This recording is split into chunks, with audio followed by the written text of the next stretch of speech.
எல்லாருக்கும் pirates of the Caribbean ரொம்ப புடிச்ச ஃப்ரான்ச்சைஸா இருக்கும்னு நெனைக்கிறேன். அந்த படத்துக்கு 2 சீக்வல் வருதுன்னு சொல்லி ஆல்ரெடி டிஸ்னி சொல்லியிருந்தாங்க. ஒண்ணுத்துல நம்ம மார்கரெட் ராபி லீடாவும், இன்னொன்னுத்துல அவங்க இல்லாம ஒரு கதையாவும் பார்த்தீங்கன்னா எடுக்கணும்னு சொல்லியிருந்தாங்க.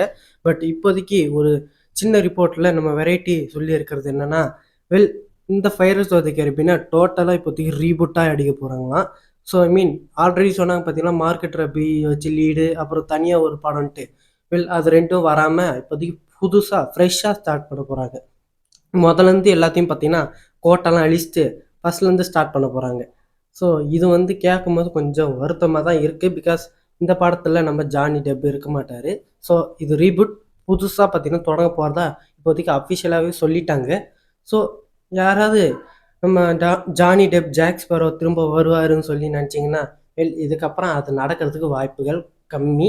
ஸோ இத இப்போதைக்கு அஃபிஷியலாவும் பார்த்தீங்கன்னா கன்ஃபார்மும் பண்ணிட்டாங்க. ஸோ டோட்டலா இப்போதைக்கு pirates of the Caribbean reboot அடிக்க போகுது. ஸோ ஆல்ரெடி அவங்க மார்கரெட் ராபி வச்சு எடுக்கணும்னு சொல்லியிருந்தாங்க. பட் அது பத்தி பெருசா பார்த்தீங்கன்னா, மார்கரெட் ராபியும் அஃபிஷியலா எங்கேயும் சொல்லல, நான் நடிக்கிறேன்ட்டு. ஸோ இப்போதைக்கு அது எல்லாமே பார்த்தீங்கன்னா, டோட்டலா மாறிடுச்சு. எல்லா கோட்டையும் மொதல்லேருந்து நான் ஆரம்பிக்க போறேன்னு சொல்லி, ஃப்ரெஷ்ஷா பார்த்தீங்கன்னா ஸ்டார்ட் பண்ண போறாங்க. ஸோ எத்தன பேருக்கு இது ரீபூட் வேணுமா? வேணாமாங்கிறத மறக்காம கமெண்ட்ல சொல்லுங்க. என்ன கேட்டீங்கன்னா, இது ரீபூட் அடிக்கணும்னு அவசியமே கிடையாது. பழைய ஃப்ரான்ச்சைஸே நாமலாம் பார்த்துட்டு போயிடலாம். ஜாக் ஸ்பேரோ இல்லாம ஒரு படத்தை எடுக்க முடியாது மொதல்ல. ஸோ ஜாக் ஸ்பேரோ இருந்தா தான் பைரட்ஸ் ஆஃப் த கேரிபியனே. So yeah!